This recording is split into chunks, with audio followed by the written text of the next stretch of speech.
PAP dans notre territoire à la Courtine, c'est un équipement qui répond aux besoins des personnes âgées, des familles concernées et aussi du personnel qui est là pour s'occuper de nos anciens. Et je pense qu'il serait inconcevable que cette unité soit fermée. Si on est aussi nombreux aujourd'hui, ça démontre aussi votre détermination à maintenir cette unité. Parce que c'est ce que vous voulez, je suppose. C'est bien de ça. Donc il n'est pas question que nos anciens et que le personnel aillent sur un autre établissement, mais par contre, qu'on cherche des solutions pour pouvoir continuer à faire fonctionner cet établissement. On sait pertinemment, et vous l'avez dit, Monsieur le Président du collectif, dès le départ, on savait que cette unité, si on prend budgétairement que l'unité Le Chabanou, forcément, il y a un déficit, puisqu'il y a eu des emprunts pour pouvoir le construire. À Aubusson, sur les deux autres unités, quels travaux ont été effectués depuis des années? Rien.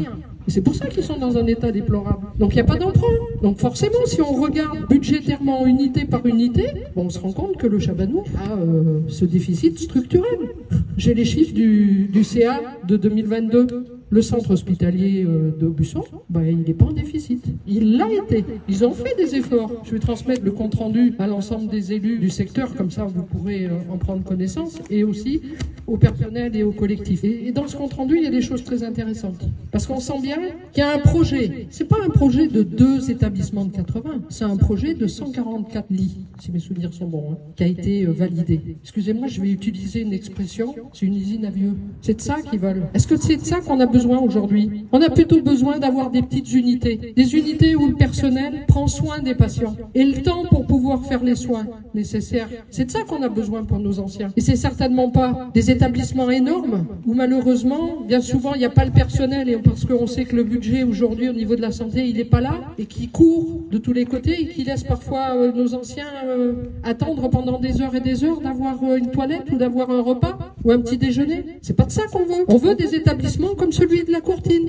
avec des petites unités, ou alors comme celui de Bellegarde-en-Marche, des petites structures. Dans notre département, c'est de ça qu'on a besoin, de la proximité. Sachez que vous pouvez compter sur moi, je me battrai et je serai présente le 11 septembre à cette fameuse réunion pour trouver des solutions, parce que des solutions, il en existe. Il y avait une possibilité d'agrandir le Chabanou. On pourrait faire 20 lits supplémentaires et on aurait peut-être un établissement qui se rééquilibrerait financièrement et diminuer le nombre de places à Aubusson pour avoir un meilleur équilibre au niveau du territoire. C'est de ça qu'il faut qu'on réfléchisse. Je pense que le 11, Monsieur le maire, avec l'ensemble des élus du territoire, il faut qu'on y aille avec des propositions concrètes. Parce que si on n'y va pas avec des propositions concrètes auprès de l'ARS et auprès de la préfecture, on aura du mal à sauver l'établissement. Donc faisons des propositions, que ce soit les personnels, que ce soit la population et aussi les résidents patients. Vous pouvez compter sur moi.